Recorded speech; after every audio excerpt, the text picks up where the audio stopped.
Hola amigos and Swadee Krap from Thailand. Hey, Texas Russ here.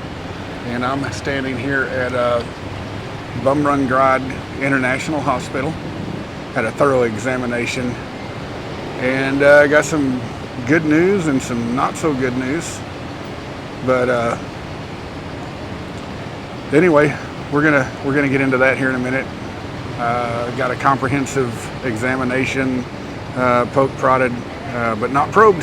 Hey, anyway, we'll get into the cost, and I'll let you know exactly what transpired and what all kind of testing I had done, and what the results were. So stick with me, stay tuned. Next morning. Okay, I'm up here at Benchakitti Park. Hello.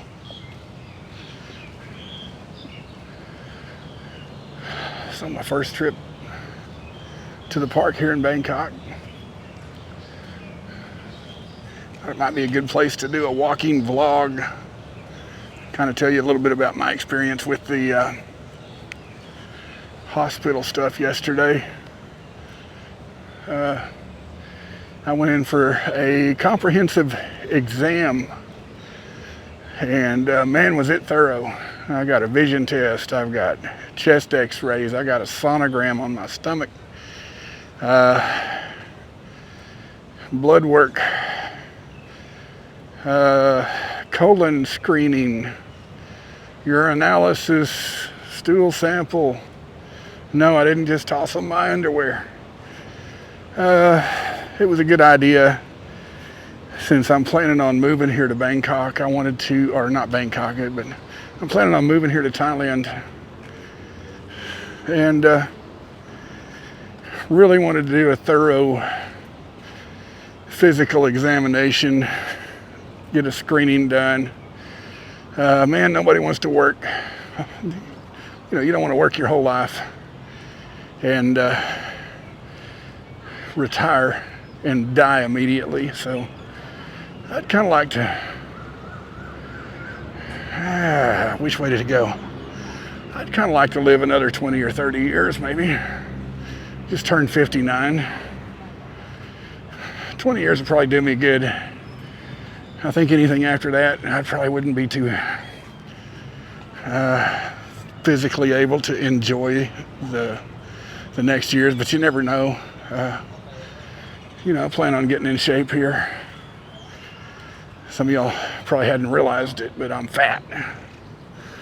So, I'd like to do something about that. That's my main mission coming here to Thailand. All right, we got a little pond section here. This is pretty cool. Let you guys take a look at that behind me here. If there's any little fishes in here.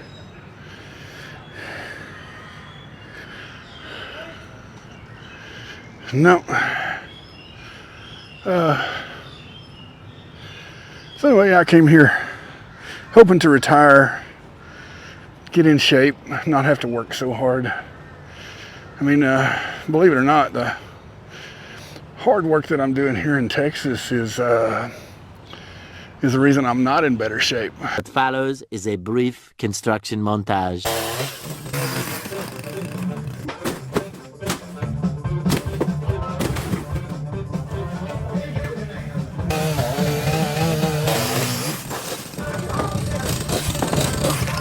We hope you enjoyed this brief construction montage. There's so much hustle, working so hard and fast. I don't have time to go to the gym and do the type of exercise that I need to do to keep me healthy. So, one of those deals, quit your job or die thing. So, I wrecked my back. Oh man, there's some cool squirrels. I wrecked my back, wrecked my hands,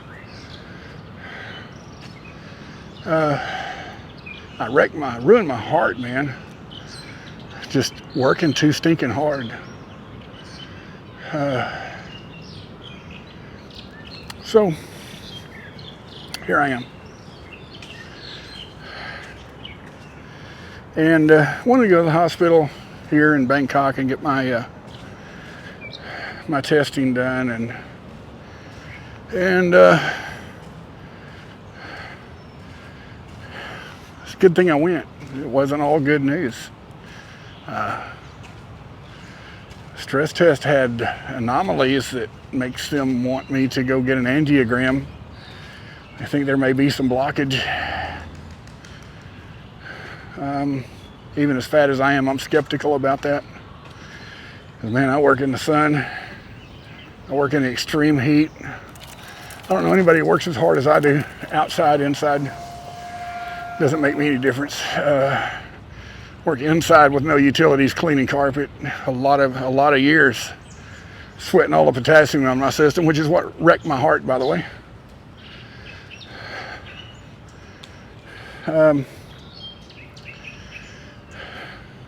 So yeah, back in 2012, I went to the hospital, swollen up, retaining water, congestive heart failure, 346 pounds. And I told the doctor he was going to do the angiogram on me, and I told him, I said, man, you're not going to make any money on me. And he laughed. He goes, man, nobody comes in here your size that doesn't need something. Basically, he told me he was going to ring me like a chamois. So, uh-oh, got my map still on. But yeah, he thought he was going to make a lot of money on it. And you know, honestly, he has over the years. Not what he thought, though. So, yeah, he shot the dye in my arteries, and he was amazed because of the way I work and sweat in the heat. There was no blockage at all. And he goes, man, he said, you don't need a stent or a bypass or anything. We can fix you. But, you know, long story short, it took 5.5 years to dissolve the blood clot that had formed in my left side of my heart. And I was in AFib, so the right side only fluttered. It wasn't pumping correctly. And I felt tired. I felt horribly tired that 5.5 years. You can imagine only half your heart pumping, and it wasn't pumping it correctly. Oh man, he was shocked when he found out how hard I was working, because he said, you know, most people that have what you have don't even want to get off the couch. And I said, man, I don't want to either, but you know, I had good old child support to pay, and the judge was pretty clear about he didn't care if I died or had to live under a bridge. I better have the check in the mail. You know, it's the only thing you get in trouble for. You can be in debt up to your ears, and the only thing you get thrown in jail for is child support. How sad is that? So, yeah, you get no sympathy, at least not in my county. So anyway, I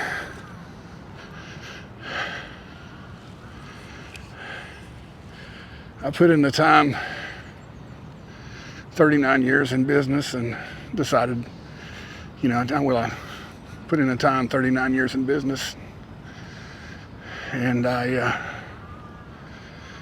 took care of my parents until they both passed, which was a full-time job. And the longer that went, the less I could actually work and make any money. So in the end, you know, I had turned down some very good paying jobs in order to stay with my folks to the end. And in the end, I just inherited their house, and I had a little house that wasn't really worth much. And I sold that house to fix up my parents' house. And the plan was to sell my parents' house to move to Thailand and just live off of that money until my Social Security kicks in, which is not much, but it'll stretch a lot further here than it will anywhere else. Because I came to the realization that if I stayed in Texas, I was gonna work till I die is to pay tax on what I've already got. So I quit working, quit paying tax. I don't like the way they spend my tax money anyway. Nobody asked me. We want to send it to other countries. Anyway, I don't want to get too political on here. We all know it's wrong. So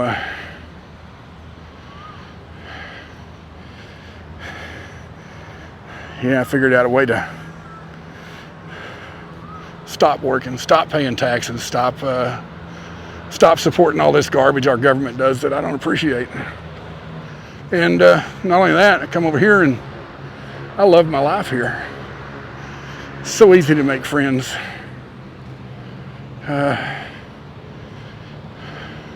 So peaceful, it's safe. You know, it's virtually no crime. You may trip on the sidewalk, bust your teeth out or something, but I get hit by a motorcycle, and that's even walking down the sidewalk. But you're safe from that criminal element that we have so much of it back at home. These are very peaceful people. Anyway, so the test, back to the hospital test, and they came back not so good. I got a sonogram showed that I had kidney stones. I've got gallstones, possible heart blockage, prostate issues, which I knew about. I'm already taking everything that you can possibly take for prostate issues, and the next step is definitely surgery. They're gonna have to go out and clean out around that urethra up in there, which probably the best thing so I can get off all this stinking medication. I hate pills, and that was another thing I wanted to go to the hospital for, get all checked out. So thought maybe these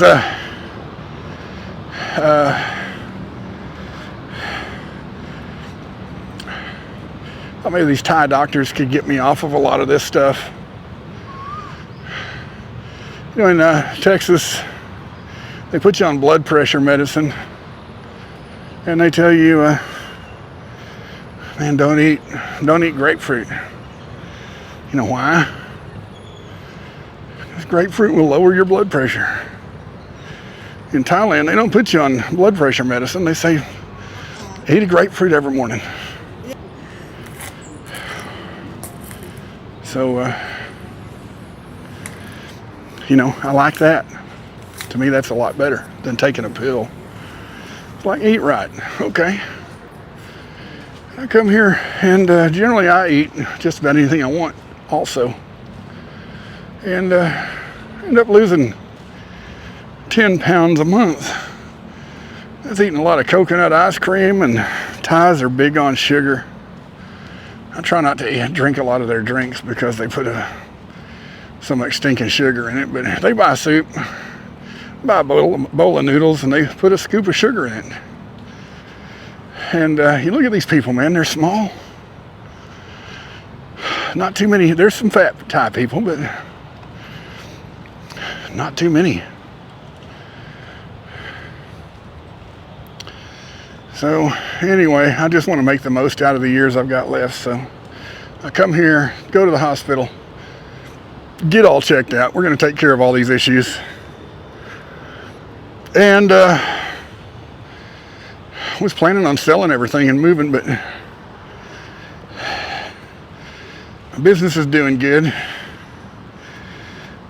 Took a guy on who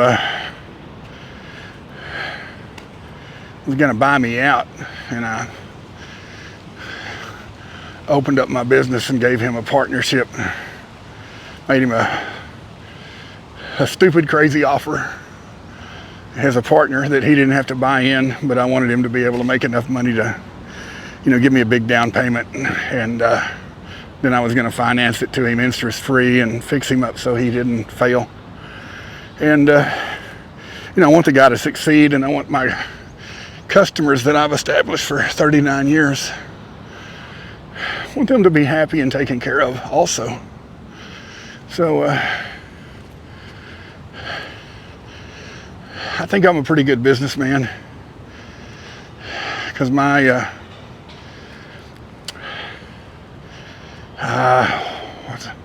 what am I trying to say? My motto, my goal, my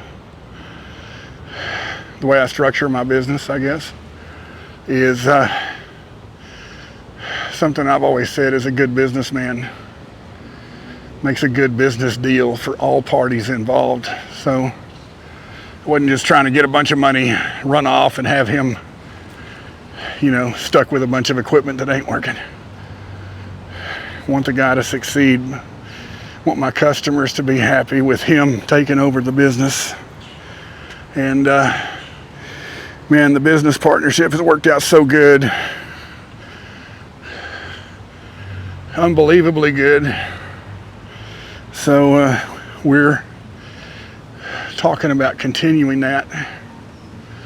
And if we continue the partnership, I told him I found some sweet real estate deals over here on some condos. And I think the two of us are going to go in together and maybe pick up a couple. And he can use those for his 401k. Real estate seems like it never goes down. They're not making any more of it. It's a pretty sound investment. So I'm super good about remodeling and stuff like that. But the great thing about Thailand is you can find good help everywhere. So all I have to do, this guy's working out over here. All I have to do is buy a condo, hire Thai contractors, pick out colors and point and tell them what I want done. And these guys work harder than anybody I know, man.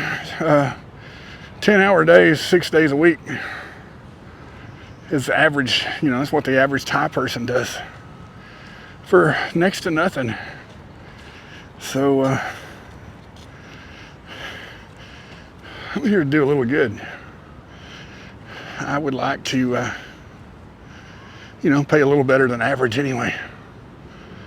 And I see these wonderful people over here, and I see so many of them struggling. I see a couple of people sleeping here in the park,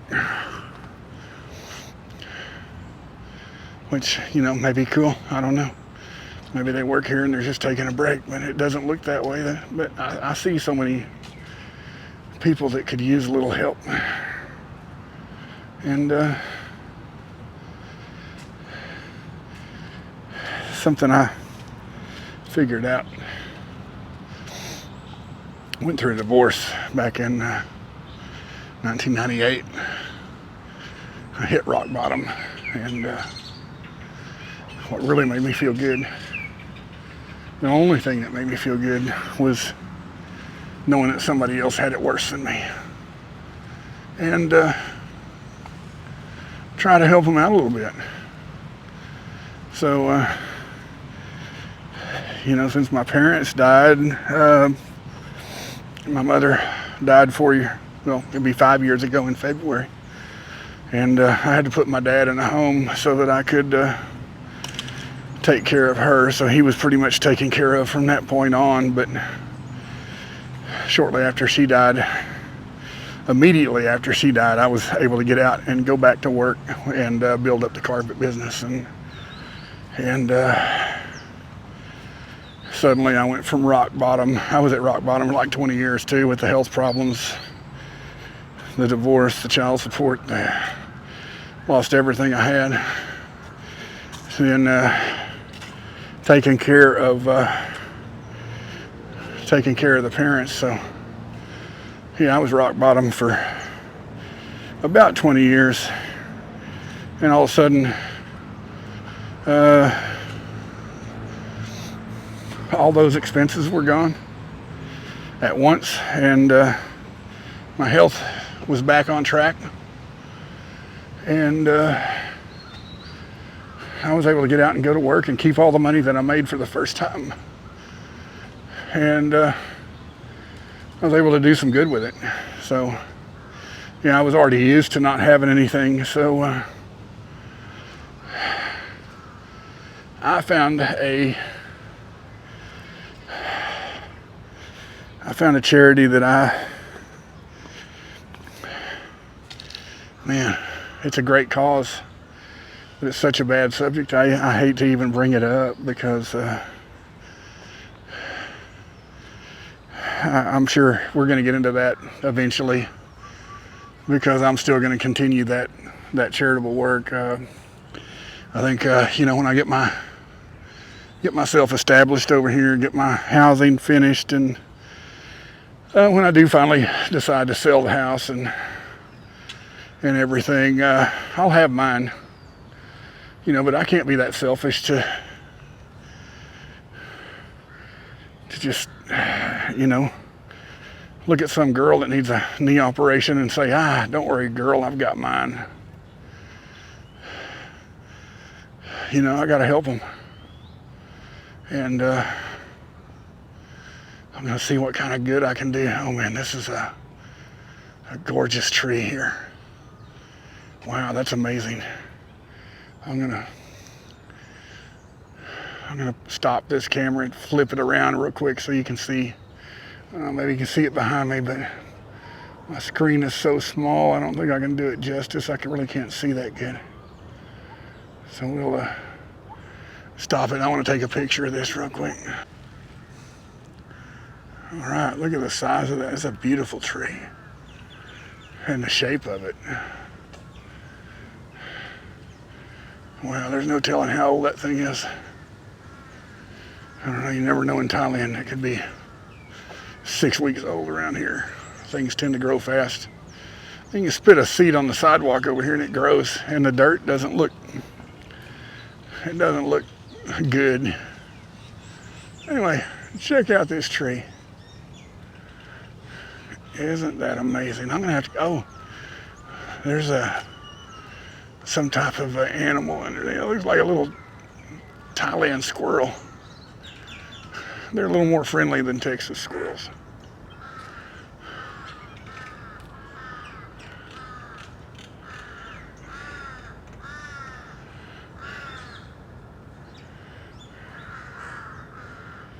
Wow.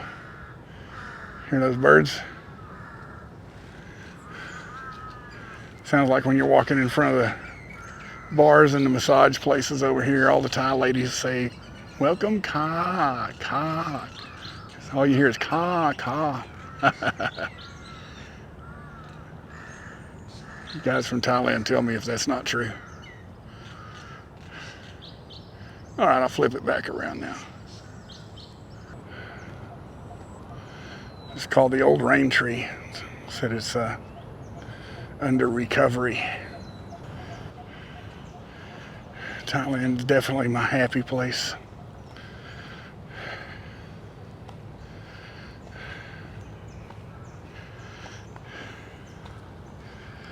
Anyway, getting in some good exercise. Seeing the sights. Oh man, out of everything in Thailand that I love, it's the people. The people is the number one draw for me. So easy to make friends here.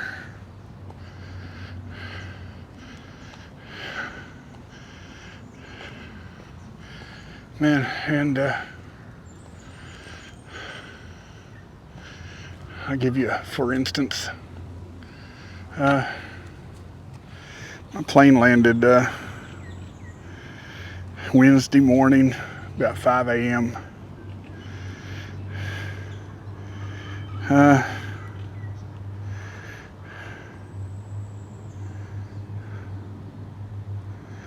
See where I am on the map here. They got a forest park museum. Maybe I'll go check it out. Yeah, I think that's a good idea. We'll go check it out. And I hit the walking trail on the way back home. So, plane touches down 5 a.m. I go through customs, grab my suitcase, got a taxi, found my hotel, took a shower, ran outside, and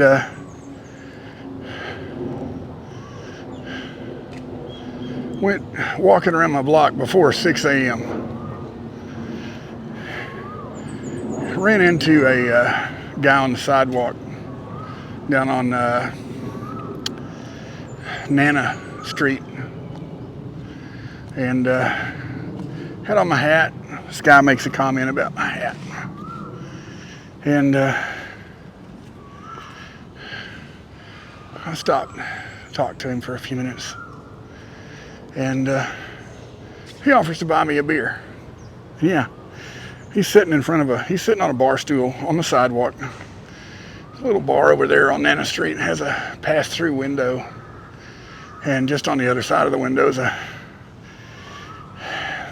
guy from, he said he was from Texas. Old black man. He's a very, very nice man. And